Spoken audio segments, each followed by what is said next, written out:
दीक्षित के साथ। नमस्कार, आप देख रहे हैं डिबेट लाइव। मैं हूं आपके साथ अनुराग दीक्षित। इस सवाल के साथ कि क्या हर मुद्दे पर प्रधानमंत्री को कोसना, गाली देना या उन तमाम शब्दों का इस्तेमाल करना जो संसदीय भाषा नहीं हो सकते हैं, क्या इसकी जरूरत है? क्या इससे बचा नहीं जा सकता? इस मुद्दे पर बात करने के लिए हमारे साथ एक खास पैनल जुड़ रहा है। वरिष्ठ पत्रकार विनोद अग्निहोत्री जी हमारे साथ जुड़ रहे हैं, जो भारतीय राजनीति को कई दशकों से कवर कर रहे हैं। हमारे साथ राजनीतिक विश्लेषक तहसीन पूनावाला साहब जुड़ रहे हैं। मेरे साथ यहाँ स्टूडियो में मौजूद है भारतीय जनता पार्टी के प्रवक्ता शिवम त्यागी। शुरुआत हम चर्चा की करते हैं। विनोद सर, सवाल मैं आपसे समझना चाहूंगा। सर, कल हमने देखा जिस तरीके से क्रिकेट के मैच के नतीजे आए और उसके बाद एक से एक दिग्गज अलग अलग राजनीतिक दलों के, विपक्ष के जो नेता हैं, प्रवक्ता हैं, उनके सोशल मीडिया पर बयान आए, उसने ये बड़ा सवाल खड़ा किया राजनीतिक शुचिता का। क्या आपको नहीं लगता कि इन सब से बचा जाना चाहिए, निजी हमलों से बचा जाना चाहिए, शब्दों की मर्यादा का ख्याल रखना चाहिए? निश्चित रूप से किसी भी मामले में पहली बात तो व्यक्तिगत हमले किसी पर नहीं होने चाहिए। प्रधानमंत्री जी पर तो बिल्कुल नहीं होने चाहिए। जो भी प्रधानमंत्री, राष्ट्रपति, स्पीकर, वाइस प्रेसिडेंट, ये सब संवैधानिक पद हैं, तो इन पर तो वैसे ही नहीं होना चाहिए और वैसे तो किसी पर भी निजी हमला नहीं होना चाहिए। और क्रिकेट में अगर मान लीजिए टीम इंडिया हार गई तो इसके लिए कोई जिम्मेदार प्रधानमंत्री को कैसे ठहरा सकता है या किसी गृह मंत्री को कैसे ठहरा सकता है? ये तो खेल है, खेल में कोई हारता है, कोई जीतता है। हो सकता है अगर जीत जाती टीम तो बहुत अच्छा होता, हम सब खुश होते, प्रसन्न होते।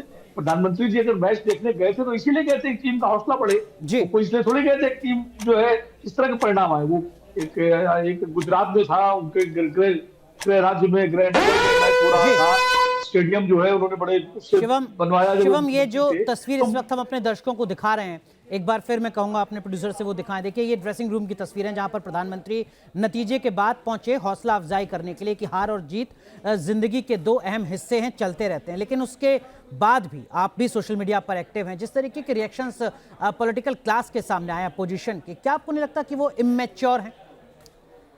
देखिए अनुराग जी, एक पेरेंट जो होता है, और खास तौर पर अगर मैं बात करूं, अगर कोई परिवार का मुखिया होता है तो उसका काम होता है सुख हो दुख हो हर सिचुएशन में खड़ा रहना।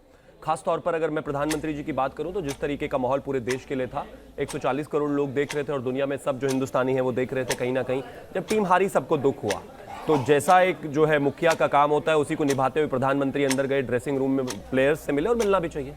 लेकिन मुझे ये समझ में नहीं आता कि 10 जनपद में जो है, शायद ऐसा लगता है, मुझे ऐसा लगता है पर्सनली, कि कोई क्रैश कोर्स कराया जाता है कि आप नरेंद्र मोदी को कितनी गाली दे सकते हैं। जो उसमें पास हो जाता है उसको मुझे लगता है एक नेता के तौर पर ले आते हैं। मैं इनके कुछ जो प्रवक्ता हैं, नेता हैं, उनके ट्वीट्स देख रहा हूं। इंडिया को जीतने के लिए, ऑस्ट्रेलिया को जीतने के लिए अप्रोक्सीमेटली 80 से ज्यादा रन चाहिए थे। प्राइम मिनिस्टर, होम मिनिस्टर से बात कर रहे हैं, शायद किसी बात पर हंसे होंगे। ट्रॉफी देते वक्त भी जब वो दे रहे थे तो वो भी उस दौरान भी चेहरे पर मुस्कान थी, जो कि जरूर एक होस्ट को ऐसा होना ही चाहिए। आप इनके ट्वीट्स नहीं पढ़ सकते। इतना जबरदस्त नफरती चिंटू कैसे हो गए, समझ से बाहर है मुझे। मैं तो समझना चाहता हूं कि जनपद पे ऐसा कौन सा कोर्स है? आपका वक्त 45 सेकंड का खत्म हुआ। तहसीन पूनावाला, आप सुन रहे होंगे, क्या ये वाकई इस तरीके के बयान है जिससे पॉलिटिकल क्लास को बचना चाहिए, जो कल से लेकर अब तक हमने देखे, खासकर वर्ल्ड कप के फाइनल नतीजों के बाद? इससे पहले भी बहुत सारे ऐसे सवाल हैं, उस पर चर्चा आगे बढ़ाएंगे, लेकिन क्या इससे नहीं बचा जा सकता था? अनुराग जी, मैं 45 सेकंड में बात करूंगा। पहले मैं आपसे एक सवाल पूछ रहा हूं, कांग्रेस के कौन से नेता ने कोई ऐसे शब्द क्रिकेट मैच को लेकर कहा? कांग्रेस के बड़े नेता ने, मुझे बता दीजिए। सर, रागिनी नायक का ट्वीट मेरे पास है, जो मैं नहीं पढ़ सकता हूं। कुछ और नेताओं के भी हैं, वो जो शब्द ऐसे हैं। नहीं, आप नहीं, मैं रागिनी का पढ़ा हूं ट्वीट, उसने कहीं पर भी प्रधानमंत्री जी का नाम नहीं लिया। बताइए आप क्यों प्रधानमंत्री को एट्रीब्यूट कर रहे हैं उनका ट्वीट? मैंने पढ़ा है रागिनी का ट्वीट, और आप नहीं पढ़ सकते, वो आपका प्रॉब्लम है। लेकिन आप मुझे बताइए उसने ऐसे क्या शब्द इस्तेमाल किए? उसने एक कॉन्टेक्स्ट में कह रही है, उसने कहा प्रधानमंत्री जी का नाम लिया है। आप कह रहे हैं कि कांग्रेस के किसी नेता ने कोई ऐसा... मेरी आपसे एक दरख्वास्त है अनुराग भाई, तहसीन भाई, आप तो देखिए बहुत सीनियर पॉलिटिकल एनालिस्ट हैं। सोशल मीडिया पर सिर्फ कांग्रेस नहीं, शिवसेना, उद्धव ठाकरे, आरजेडी, बाकी जो विपक्षी दल हैं, कांग्रेस भी, मैं बहुत जिम्मेदारी के साथ कह रहा हूं, जिस तरीके के कमेंट सोशल मीडिया पर आए हैं, आप उसको जस्टिफाई तो नहीं कर सकते? सर, मैं अनुराग भाई आपसे दोबारा से पूछ रहा हूं, आप ये पूरा प्रोग्राम चला रहे हैं, मैं आपकी बहुत रिस्पेक्ट कर रहा हूं और आपके प्रोग्राम का बिंदु है कि कांग्रेस ने प्रधानमंत्री जी का अपमान किया क्योंकि वो क्रिकेट स्टेडियम में गए और उसमें शिवम ने पूरी बात की, लेकिन आप मुझे बदले में कांग्रेस के एक नेता का ट्वीट नहीं बता सके। तो ये परसेप्शन आप कांग्रेस के खिलाफ क्यों बता रहे हैं? अगर कुछ ट्रेंड हो रहा है माननीय प्रधानमंत्री के खिलाफ तो आम जनता कर रही है, वो उनका मानना है, आप पूछ लीजिए उनसे।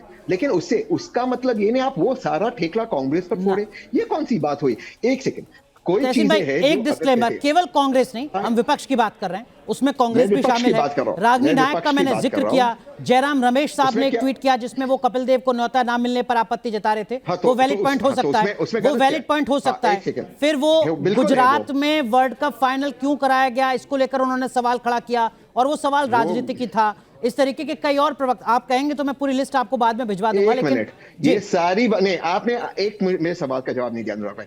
अगर कोई कह रहा है कि ये वेन्यू क्यों था, और ये सिर्फ जयराम ने नहीं पूछा है कि क्यों गुजरात में मैच हुआ, हालांकि मुझे नहीं लगता जयराम ने पूछा या अतुल कसबेकर ने कहा, कई लोग अतुल कसबेकर मेरा दोस्त है, कई लोगों ने उस ट्वीट को रीट्वीट किया ने कहा कि जो वहां पर फैंस आए थे वो एक्चुअल क्रिकेट फैंस नहीं थे, एक्चुअल क्रिकेट फैंस भारत को प्रोत्साहित करते जब भारत गलत सिचुएशन में था। तो बहुत सारे ओपिनियंस पब्लिक की हो सकती है, उसमें कांग्रेस या विपक्ष का चाहिए। मैं आपके सवाल में 45 सेकंड में तब जवाब दूं जब आपके सवाल में उसका कोई सबूत हो।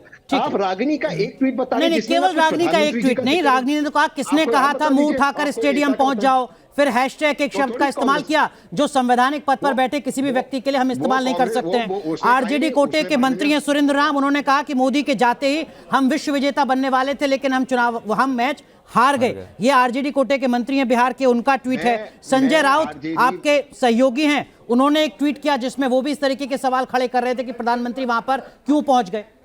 ठीक है, मैं आऊंगा आपके पास। शिवम कुछ कहना चाह रहे हैं, तहसीन शिवम आपको जवाब देना चाहिए। देश के प्रधानमंत्री को, जो कि देश की टीम का मनोबल बढ़ाने गए थे, उनको विपक्षी पार्टी की एक बड़ी प्रवक्ता रागिनी नायक कहती हैं कि किसने कहा था मुंह उठाकर स्टेडियम चले आओ, और ये बात तहसीन पूनावाला को बुरी नहीं लगती। कहते नॉर्मली तो है, क्या हो गया, क्या फर्क पड़ता है, क्या फर्क पड़ता है रियली। मैं मानता हूं आपने तो 10 जनपद से क्रैश कोर्स नहीं किया मोदी को गाली देने का, आप तो बेहतर इंसान है, तो कम से कम आप तो ये कह ही सकते हैं। और आपने कहा कि इसमें क्या गलत है। दूसरा एजेंडा देखिए, हिंदुस्तान मैच हारा है, संजय राउत लिखते हैं, लोग कहते हैं कि फाइनल वानखेड़े स्टेडियम में होता तो जीत जाते। सरदार वल्लभ भाई पटेल स्टेडियम का नाम बदलकर नरेंद्र मोदी स्टेडियम बना दिया ताकि वहां वर्ल्ड कप जीते, तो ये संदेश जाए कि नरेंद्र मोदी स्टेडियम में प्रधानमंत्री मोदी थे इसलिए विश्व कप जीता है। अब 2 साल के बच्चे हो क्या भाई, राज्यसभा सांसद हो आप, मोदी जीता है रियली।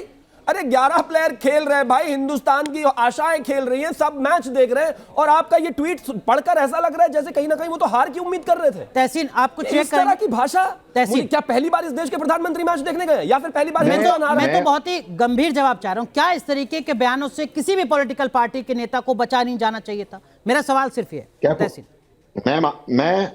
मैं बिल्कुल मानता हूं कि इस तरह के कोई भी बयान, व्यक्तिगत बयान, क्योंकि रागिनी का व्यक्तिगत नहीं था लेकिन संजय राउत जी का, नहीं होना चाहिए माननीय प्रधानमंत्री के लिए। मैं बिल्कुल इस चीज में इत्तेफाक रखता हूं। मैच जीतना हारना ये एक अलग बात है, माननीय प्रधानमंत्री वहां गए, उन्होंने टीम का मनोबल बढ़ाने की कोशिश की और हार गए, इसमें कोई दिक्कत नहीं है। लेकिन मेरा इस पे काउंटर सवाल है, मैं मानता हूं कि गलत है, नो इफ एंड बट, ठीक है, लेकिन मेरा एक काउंटर सवाल है। एक सेकंड, मेरे काउंटर सवाल होते हैं, मेरी बात समाप्त करिए। मेरे नेता जिनको मैं दिल और जान से प्यार करता हूं, राहुल गांधी, उनको आप मूर्खों का सरदार खुद माननीय प्रधानमंत्री कहते हैं। ये कौन सी भाषा का सभ्यता है? अगर आप कहते हो कि आप एक शब्द, एक सेकंड, अगर आप कहते हो आप एक शब्द का प्रयोग नहीं कर सकते क्योंकि माननीय प्रधानमंत्री एक संवैधानिक पद पे बैठे, और मैं आपकी इज्जत करता हूं, मैं भी उस शब्द का प्रयोग नहीं कर रहा हूं सर आपके शो पे, क्योंकि मेरे प्रधानमंत्री, तो मेरे प्रधानमंत्री उस पद पे बैठते मेरे नेता को मूर्खों का सरदार कहते, मुझे कैसा लगेगा? वैलिड पॉइंट तहसीन। मैं आऊंगा शिवम आपके पास। विनोद अग्निहोत्री, जो बात तहसीन पूनावाला ने कही है ये तो वैलिड बात है सर। अगर भारतीय जनता पार्टी के किसी नेता पर या संवैधानिक पद पर बैठे किसी व्यक्ति के खिलाफ कोई शब्द बोला जाता है तो विपक्ष के नेताओं के खिलाफ उन शब्दों का इस्तेमाल हो, इसका लाइसेंस तो किसी को नहीं मिलता। नहीं, बिल्कुल, मैंने तो पहले ही कहा, अपने वक्तव्य में कहा, मैं तो